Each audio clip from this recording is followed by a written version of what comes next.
আসসালামু আলাইকুম ওয়া রাহমাতুল্লাহি ওয়া বারাকাতুহু। সাল্লাল্লাহু আলা নবিয়িল উম্মি ওয়া আলিহি ওয়া সাল্লাল্লাহু আলাইহি ওয়া সাল্লাম সালাতা ওয়া সালামান আলাইকা ইয়া রাসূলুল্লাহ। সম্মানিত ইমানদার মুমিন মুসলমান ভাই ও বোনেরা, তদবির দুনিয়া চ্যানেলে আপনাদেরকে স্বাগত জানাচ্ছি। আমি মোহাম্মদ রজবাড়ি। আজ আপনাদেরকে জানাবো ঘর হতে মশা মাছি দূর করার তদবির সম্পর্কে। অর্থাৎ রাতের বেলা যেমন মশা বিরক্ত করে থাকে, জীবনকে দুর্বিষহ করে থাকে, ঠিক দিনের বেলাও একইভাবে মাছি জীবনকে অতিষ্ঠ করে থাকে। অর্থাৎ সর্বদা তারা বিরক্তি করতেই থাকে। এমতো অবস্থায় ঘর হতে মশা এবং মাছিকে দূর করার জন্য কি এমন তদবির রয়েছে সে সম্পর্কে আজ আপনাদেরকে জানাবো। তবে তার আগে বলে রাখি, আপনি যদি আজ প্রথম আমার চ্যানেলটি দেখে থাকেন তাহলে চ্যানেলটিকে সাবস্ক্রাইব করে দিন, পাশে থাকা বেল আইকনটি বাজিয়ে দিন এবং অল সিলেক্ট করে দিন। আর ইতিমধ্যে যারা আমার চ্যানেলটি সাবস্ক্রাইব করেছেন আপনাদেরকে জানাই অসংখ্য অসংখ্য ধন্যবাদ। তো সম্মানিত ইমানদার মুমিন মুসলমান ভাই বোনরা, চলুন আমাদের মূল আলোচনায় আমরা ফিরে যাই। মশা মাছি এরা সর্বদা রোগ জীবাণু বহন করে থাকে। মাছি কলেরার জীবাণুও বহন করে থাকে। এনোফিলিস জাতীয় মশা ম্যালেরিয়ার রোগের সৃষ্টি করে। তাছাড়া এদের দৌরাত্মে অনেক সময় জীবন অতিষ্ঠ হয়ে থাকে।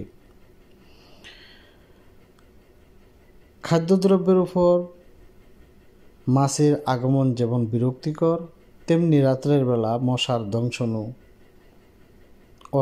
অসহকর। অর্থাৎ একটা মানব জীবনকে রাত্রের বেলা মশা এবং দিনের বেলা মাছিরা অতিষ্ঠ করে থাকে, দুর্বিষহ হয়ে ওঠে। এমন অবস্থায় এই মশা এবং মাছিকে দূর করতে হলে যে কাজটি আপনাকে করতে হবে তা হলো যে কোনো নদীর চর হতে কিছু বালু নিয়ে আসতে হবে। যে কোনো নদীর চর হতে আপনাকে কিছু বালু নিয়ে আসতে হবে। সে বালুর উপরে আপনারা এখন একটি দোয়া দেখতে পাচ্ছেন। এইটি 3 বার অথবা 7 বার আপনারা পাঠ করে ওই বালুর মধ্যে দম করবেন। বালুর মধ্যে দম করে আপনারা ওই ঘরের চতুর্দিকে ছিটিয়ে দেবেন। এতে করে মশা এবং মাছি ওই ঘর ছেড়ে পলায়ন করবে ইনশাআল্লাহ। এই দোয়াটি হচ্ছে ফাল্লাহু খায়রুন হাফিজা ওয়া হুয়া আরহামুর রাহিমিন ফাতাবারাকাল্লাহু আহসানুল খালিকিন।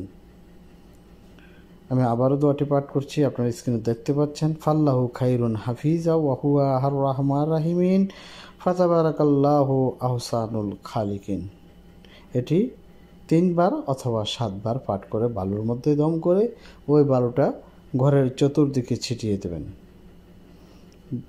যখন আপনি ঘরের চতুর্পাশে ছিটিয়ে দেবেন, আমি মহান আল্লাহ তাআলার কাছে আশাবাদী এর বরকতে আপনার ওই ঘর থেকে মশা এবং মাছি উভয় পলায়ন করবে ইনশাআল্লাহ।